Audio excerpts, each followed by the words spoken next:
If we really want to understand happiness, we need to start with one simple question. How do we react to life? Every single day, we respond to the world in a few automatic ways, usually without even noticing.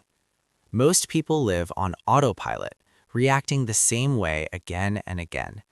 And those reactions shape how happy or unhappy we feel. There are three common reactions most of us use. Wanting. From a very young age, we're taught that happiness is something we need to get. We're told, if I buy that new phone, I'll feel better.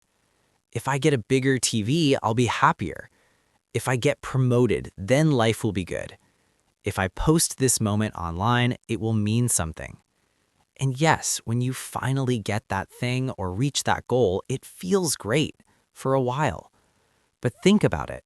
That excitement fades. Soon enough, you're chasing the next upgrade, the next achievement, the next validation. You always return to the same emotional baseline, except now you might have less money, more stress, and a few extra lines on your face. So clearly, lasting happiness doesn't live in constant wanting. Rejecting. The second reaction is just as common and just as destructive. From the moment we wake up, our mind starts pushing things away.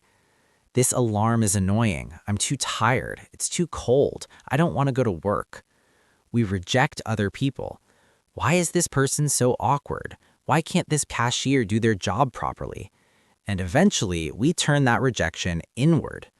I'm out of shape. Why am I like this? I'm such a failure. It's pretty obvious there's not much happiness hiding here either.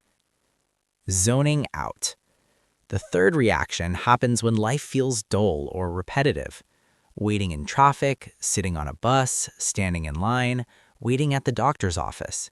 Instead of being present, we mentally disappear. Everything becomes blurry, like someone turned the saturation down on reality. Our body is here, but our mind isn't. We drift into the past, replaying regrets, or we jump into the future, worrying about things that might never happen. That doesn't sound like a peaceful place to live. The truth.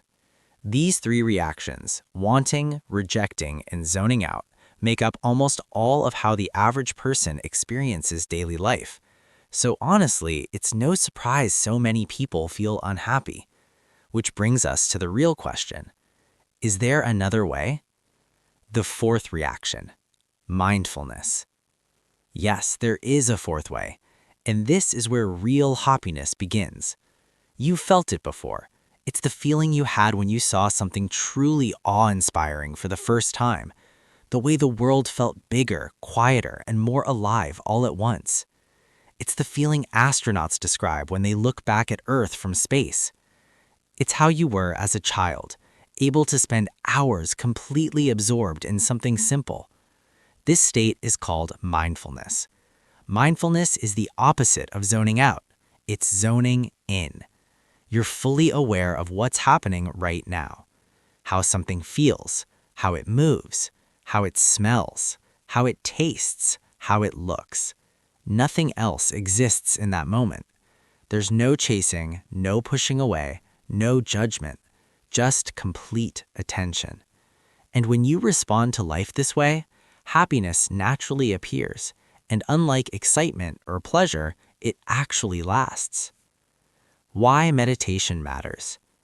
So how do you become more mindful in everyday life? The answer is meditation. Now, I know what some of you are thinking. Yeah, right, sitting still and doing nothing for 10 or 20 minutes sounds pointless. But meditation isn't about doing nothing. It's about training your attention. And there are hundreds of scientific studies showing that meditation improves focus, emotional balance, stress levels, and overall well-being.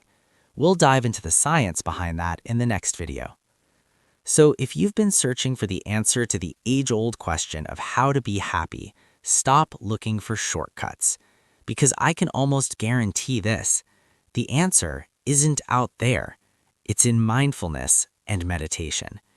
In the coming weeks, we'll explore these ideas much deeper.